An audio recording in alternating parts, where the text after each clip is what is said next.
Scary stories on hiking adventures. True story. I once camped out in Rabbit Valley on the border of Colorado and Utah. I was traveling the country and sleeping in the back of my truck or in a teepee-style tent I had bought off of Amazon. This particular night, I had set up my tent in a desolate camping area about 15-20 miles from the highway. There was only one other rig in the campsites, and they were pretty far away, so it was nice, quiet, and peaceful. I dozed off for the night and awoke to some odd sounds on my tent.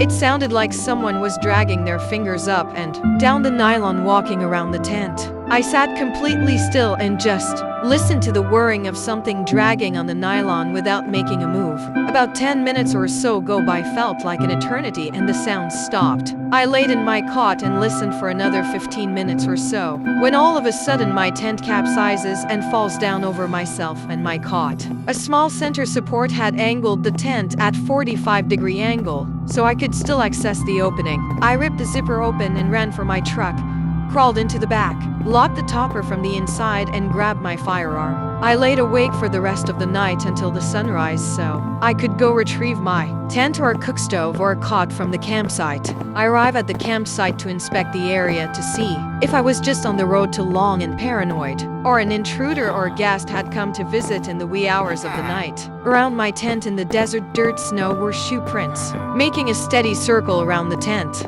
Different size foot than mine in what looked to be like a pointed cowboy boot. And they had circled several times and then wandered off into the valley. I've never been back since and still get the heebie-jeebies every time I go tent camping now. Anyone else have a crazy experience while out in the backwoods or desert?